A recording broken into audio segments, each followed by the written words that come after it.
Diapositiva, ¿se me escucha? Sí, doctor. Ok. Buenas tardes con todos ustedes. Vamos a dar inicio a esta reunión programada por nosotros en relación al síndrome de atelectasia pulmonar. Eh, Siguen entrando, vamos a admitirlos. Eh, Ustedes saben que estamos en la nomenclatura de hablar de síndromes. Saben ustedes que nuestra asignatura es que ustedes hagan la historia clínica, ¿no? Ectoscopía, anamnesis, examen físico, y el gusto que se den es que puedan hacer diagnósticos. En este primer momento, en esta primera etapa, diagnóstico por síndromes. Ya se han avanzado en los síndromes generales, estamos en los síndromes eh, por aparatos respiratorio, cardiovascular, digestivo, urinario, neurológico y endocrino, y cada uno de ellos tiene sus particularidades, porque después de haber formulado los diagnósticos por síndromes, ustedes tendrán la oportunidad más adelante de poder manejar lo que es los elementos de diagnóstico diferencial por enfermedad. Entonces, la atelectasia no es muy frecuente, el síndrome atelectásico no es frecuente, pero se puede confundir, por decirle, con neumotórax, se puede confundir y por lo tanto vale la pena revisar estos elementos para que ustedes tengan un concepto claro de los síndromes pulmonares. Siempre comenzando por la definición, se entiende por atelectasia el colapso de una región pulmonar periférica, segmentaria o lobar, teniendo en cuenta la clasificación anatómica, ¿no? Entonces, es cierto, la atelectasia puede afectar la zona periférica, la zona segmentaria o todo un lóbulo, o bien puede ser un colapso masivo de uno o ambos pulmones. Este colapso pulmonar, ¿qué origina? Origina la imposibilidad para realizar el intercambio gaseoso, o sea, el intercambio alveolo capilar, y por lo tanto disminuye el área, la superficie de recambio alveolo capilar. La telectasia como síndrome se debe a diferentes causas o trastornos pulmonares o extrapulmonares. Como síndrome, su patología es llevada de tal forma que puede corresponder a más de una enfermedad. Son muchas enfermedades que pueden producir atelectasia, ¿no? Acá lo que mostramos es cómo se ve justamente una autopsia, ¿no? Un pulmón atelectásico, la parte superior y el resto del pulmón, ¿no? ¿Ya? Eso es muy importante. Hay un hecho excepcional en relación a atelectasia. Los niños tienen mayor predisposición a sufrir de este síndrome, de la atelectasia. ¿Por qué? Porque tenemos que tener en cuenta que el desarrollo anatómico todavía está produciéndose y por lo tanto la laringe y la tráquea, la longitud es mucho menor que la del adulto y por lo tanto puede haber problemas a nivel de la faringe, a nivel de la laringe, a nivel de la tráquea, que pueden condicionar el colapso pulmonar, ya hemos dicho, segmentario periférico lobar. Por lo tanto, en los niños es más frecuente observar atelectasia.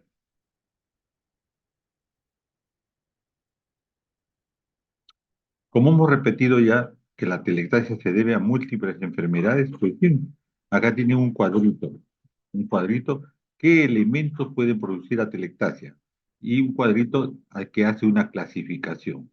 Por decirles ahí, atelectasia por obstrucción, en la que la luz del pulmón está afectado, ¿no? La luz bronquial está afectada, y también atelectasia por compresión, que se refiere a que pudiendo estar bien la luz bronquial normal, elementos anatómicos patológicos exteriores a ella pueden producir justamente la atelectasia. La obstrucción puede ser debido a una patología intraluminal o una patología extraluminal.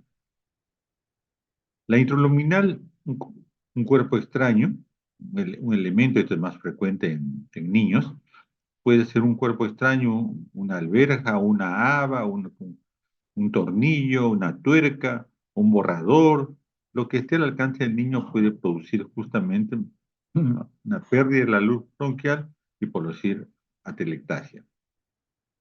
La tuberculosis que se van a encontrar en todas las patologías de la economía del cuerpo puede ser causante de este tipo de atelectasia.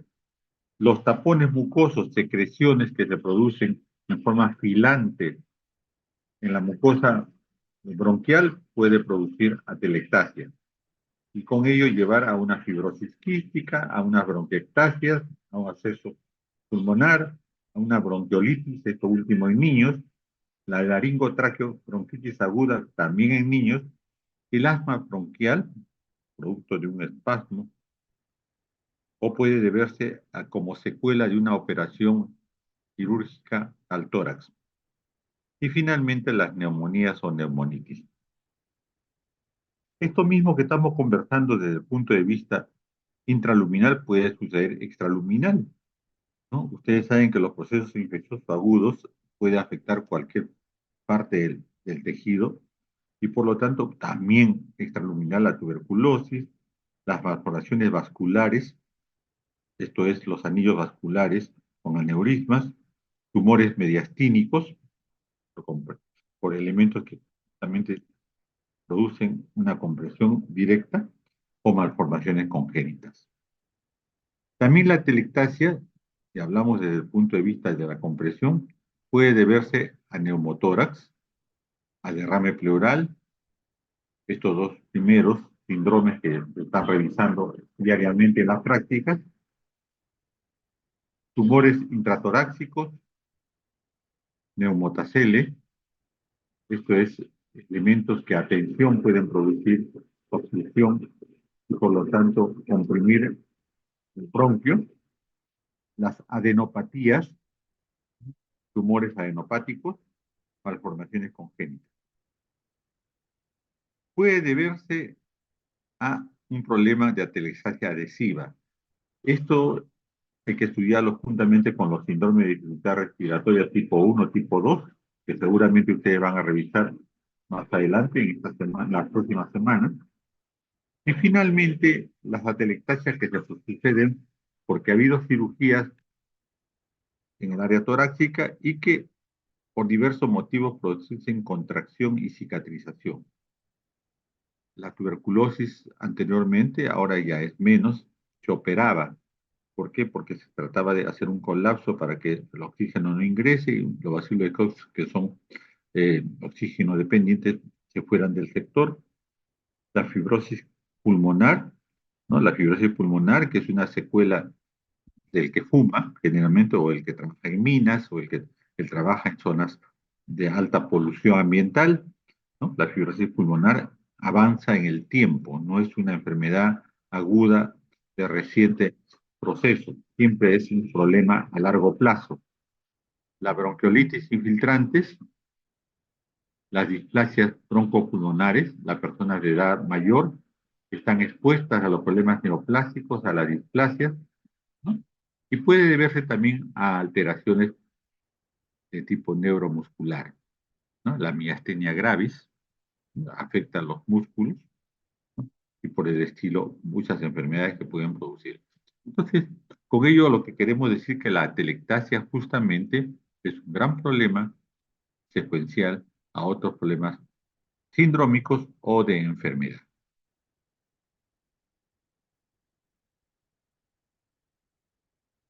Por la clasificación, debemos decir que el inicio puede ser agudo o crónico.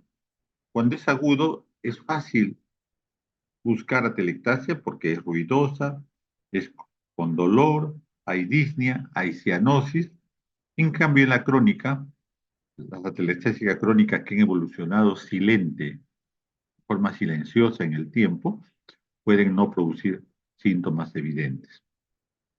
Por su extensión, ya lo dijimos al inicio, la atelectasia puede ser total, puede ser lobular, puede ser segmentaria, de acuerdo al área pulmonar que afecta.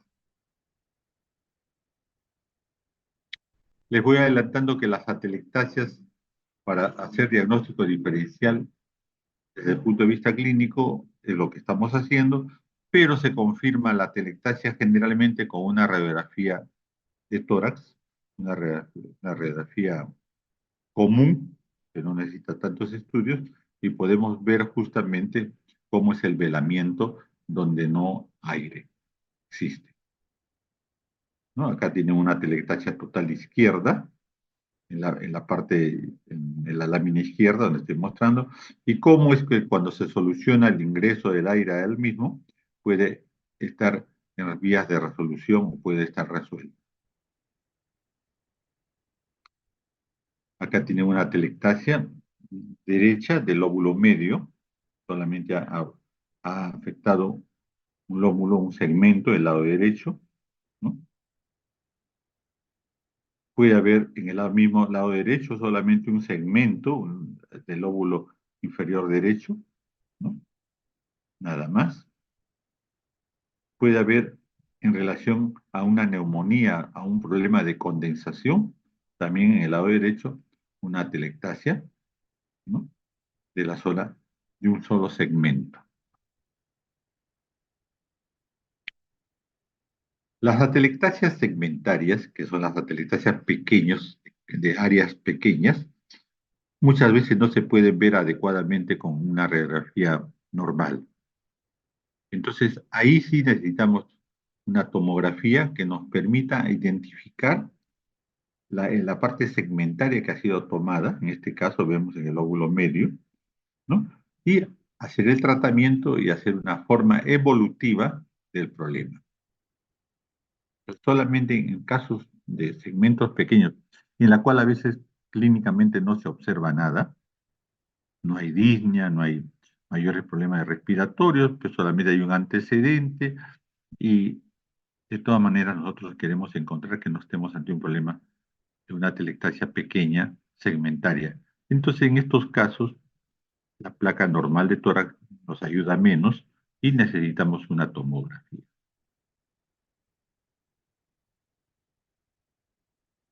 Acá tenemos la línea probable de atelectasia en el segmento del hemitórax derecho, ¿no?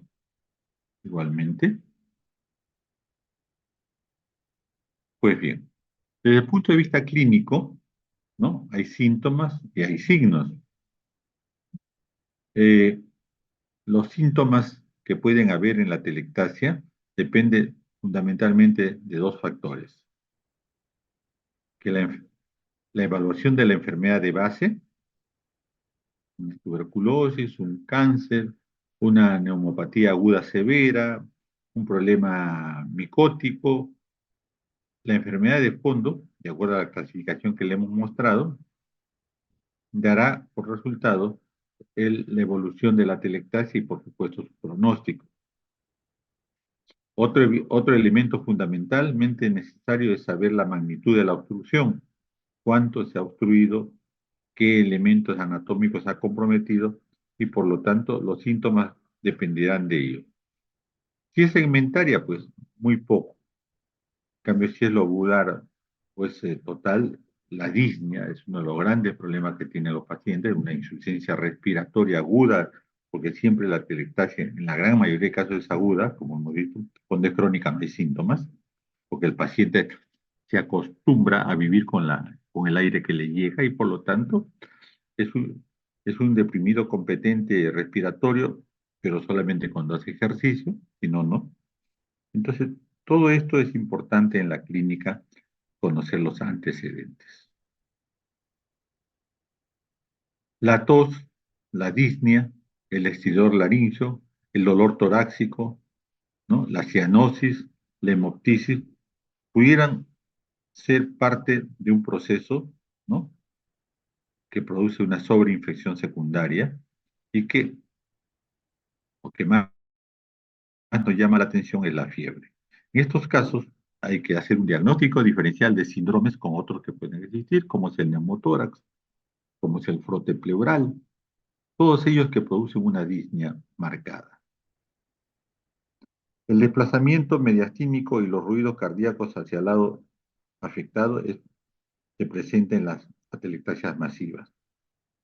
Cuando ustedes hagan cardiovascular y puedan definir exactamente los ruidos cardíacos, a través del examen físico, verán que tienen posiciones puntuales. El foco aórtico, el foco pulmonar, el foco mitral, el foco tricuspidio, tienen posiciones anatómicas que fácilmente uno accede de acuerdo a la teoría. Pero cuando hay atelectasia, todos estos focos pueden irse hacia el lado de la lesión. Si es derecho, se van a la derecha, si es a la izquierda, profundizan hacia la izquierda.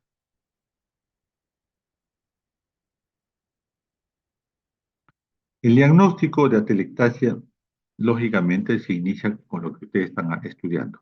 Una buena historia clínica, una historia completa y asociada a la exploración minuciosa del paciente.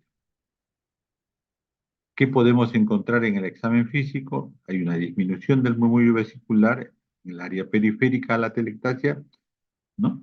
O puede haber ausencia donde está colapsado el pulmón, puede haber un aumento de la transmisión aérea en forma asimétrica, puede haber crepitantes sibilantes en la área no afectada, porque donde ha habido el colapso no existe sonidos. A la inspección, las atelectasias totales y vulvares, ¿no? Eh, producen una retracción torácica en conjunto en los espacios intercostales, ¿no? Puede verse con ello los tirajes, ¿no? O sea, el trabajo, la contracción de los músculos accesorios de la respiración, como son los intercostales y subcostales.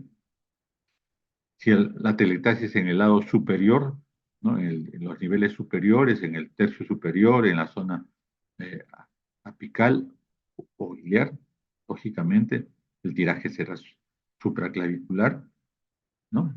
Depende a nivel de la lesión para que ustedes observen tirajes en esa área. Puede haber atelectasias unipulmonares y en este caso hay que tener bastante en consideración para poderlo valorar. A la palpación, como quiera que no hay vibraciones vocales porque el parénquima pulmonar está colapsado, en esa región, en el área periférica habrá disminución y en el área atelectásica habrá ausencia, ¿no? De las vibraciones vocales. El término ausencia o abolición. Cuando la atelectasia compromete el lóbulo superior, ¿no?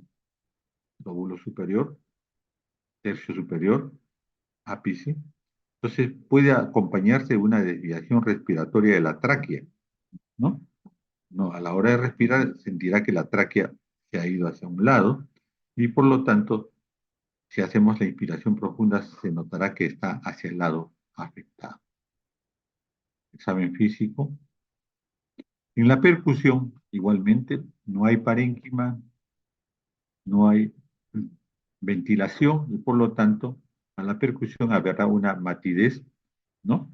Y una submatidez timpánica en la parte donde hay proyección de los lóbulos afectados. Existe una sonoridad paravertebral. Muchas veces está mate todo el área afectada, pero hay una sonoridad en la zona paravertebral. Sobre todo las atelectasias del lóbulo superior y también la columna en la cual el hueso, su mate o mate, esta será reemplazada por una sonoridad. A la auscultación, lógicamente, donde no hay parénquima, no hay murmullo vesicular y por lo tanto hay ausencia. Puede ir acompañado de un soplo bronquíquico. Este soplo bronquíquico no está pegada a la pared, sino más bien alejada, como estuviera saliendo de la zona más distante y por lo tanto, a pesar que tenemos el oído con el estetoscopio colocado en la área, lo escucharemos muy lejana.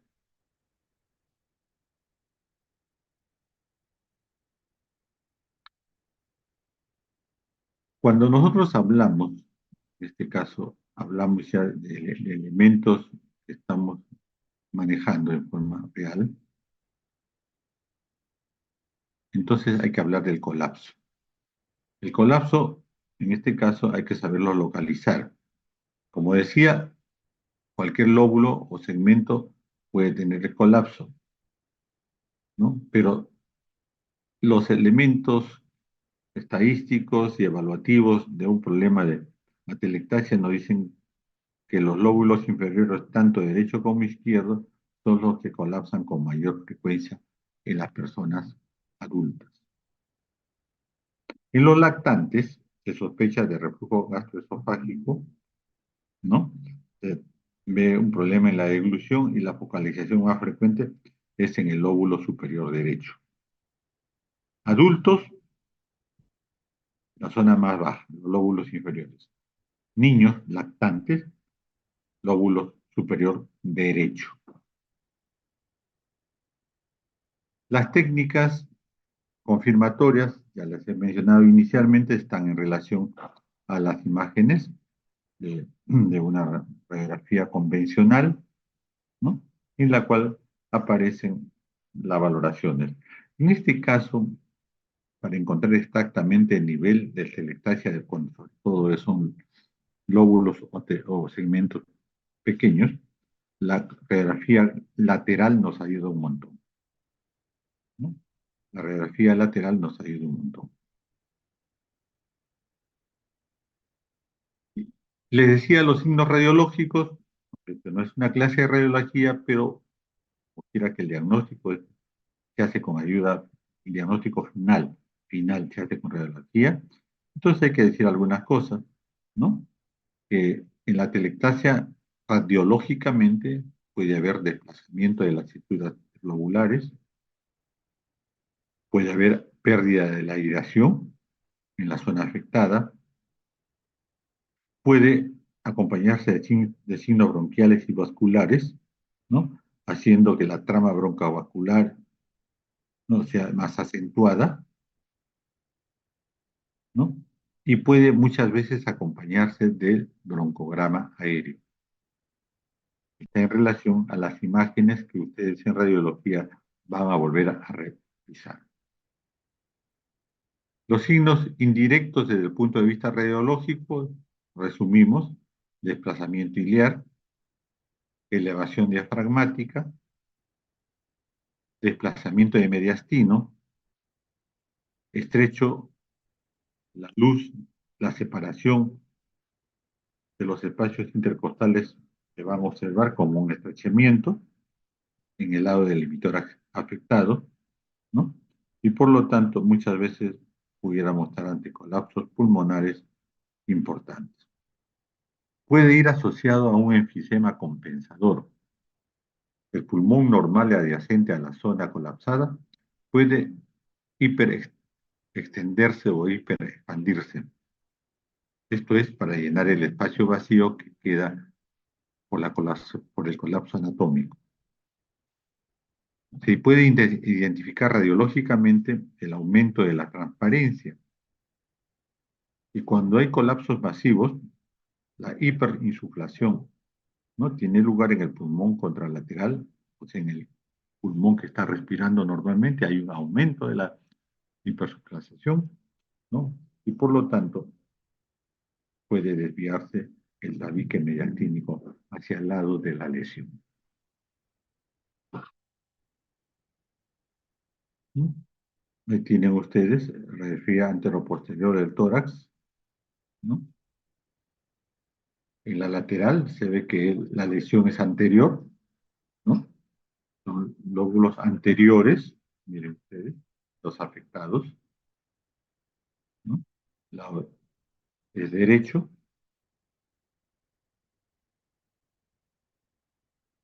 Finalmente, la causa, le decía en los niños, es frecuente el cuerpo extraño. La aspiración de un cuerpo extraño, ¿no? Puede ocasionar grandes problemas y muchas veces en el niño pequeño tenemos que utilizar la tomografía computarizada, ¿no? No solamente para valorar el nivel de atelectasia, sino para valorar el tamaño del cuerpo extraño que existe y si fuera necesario solucionar el problema haciéndole una broncoscopía. Pero si el tamaño sabemos que no va a poder salir a través del broncoscopio hacia la parte superior, muchas veces tenemos que llegar a una cirugía pulmonar. ¿Exámenes complementarios que se piden cuando uno sospecha de atelectasia? No. Está en relación a la presunción diagnóstico diferencial con fibrosis quística, con tuberculosis, con inmunodeficiencias, con sinusitis. Si nosotros hacemos diagnóstico diferencial con cada una de estas infecciones o enfermedades que se asocia al aparato respiratorio, pediremos una prueba diagnóstica para confirmar o alejar el diagnóstico. Por decirles, ¿no? Una sinusitis, radioparanasales, ¿no? Si una infección, cultivo de esputo, ¿no? En el asma bronquial, porque hay estenosis, además, una espirometría con test de broncodilatación, y así por el estilo, de acuerdo al diagnóstico diferencial que intentamos realizar, se pedirán los exámenes complementarios, independientemente del examen radiológico convencional y si las dudas existen de tomografía. Muchas veces, cuando hay aspirado de cuerpo extraño, tenemos que hacer una bronco, en este caso una fibrobroncoscopía. Fibrobroncoscopía. Esto no solamente nos va a servir para ubicar el cuerpo extraño, sino para poder extraerlo. Como les decía, es en niños, entonces la distancia es más corta y quizás sea más fácil poder extraer esto si está en la luz bronquial. Entonces, los cuerpos extraños generalmente se resuelven diagnóstico y tratamiento al mismo tiempo con una fibrobroncoscopía. El tratamiento de estos tipos de problemas está de acuerdo a la causa primaria.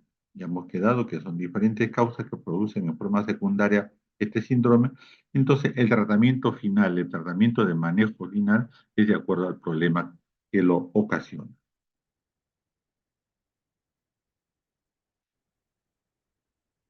Ha habido casos en que la atelectasia ha sido de tanto tiempo que muchas veces no se ha podido solucionar inmediatamente. Por eso se dice que en casos de problemas agudos inflamatorios infecciosos, ¿no? La resolución completa de la telectasia no es a corto plazo, generalmente es a mediano plazo, de 2 a 3 meses desde el inicio del tratamiento conservador. En muchos pacientes con áreas atelectásicas persistentes, estas se fibrosan, la irritación es continua y por lo tanto se fibrosan, sin repercusión clínica ni funcional. Recuerden que las personas comenzamos a vivir con lo que tenemos. Y en lo que se refiere a aparato respiratorio, pues comenzamos a vivir con lo que nos queda de área de la evaluación de cambio alveolo capilar. Ok, es lo que les quería decir en relación a este síndrome, que no siendo un síndrome muy persistente y muy frecuente, hay que hacer el diagnóstico diferencial de otros síndromes que producen las mismas características, pero cuya anamnesis puede ser diferente. Muy bien. Entonces, es lo que les queríamos conversar el día de hoy. Si hay algún comentario, con mucho gusto. Doctor, una consulta. En el caso de la broncoscopía, ¿se hace a aquellos pacientes que no puedan realizar una expectoración por sí mismos o en sí, en qué casos? La broncoscopía inicialmente es para diagnóstico. Lo que buscamos con una fibrobroncoscopía es tomar, además de observar el área hipo o hiperventilada de acuerdo a la enfermedad, es tomar una muestra biópsica de la zona infectada, compactada, tumorizada. Esto es una ayuda diagnóstica para poder llevar al laboratorio a anatomía patológica y hacer diagnóstico. Independientemente de eso, a la hora que hacemos la broncofibroscopía, también delimitamos las áreas de aireación o de colapso. Y finalmente, en lo que refiere al síndrome atelexásico, en niños es diagnóstico tratamiento y en adultos es más que todo diagnóstico. Entonces, no solamente sirve para atelectasia, sirve también para otras patologías respiratorias en la cual no podemos llegar a un diagnóstico solamente con el examen clínico ni radiológico, sino con la toma de muestras o para saber cómo está respirando verdaderamente a nivel del parénquima de los alveolos. ¿Sí? Gracias, doctor. A usted. ¿Alguien más? Ok. Entonces vamos a dejar con nuestro delegado para que puedan entregarle las diapositivas y estar en coordinación con todos ustedes. Ok.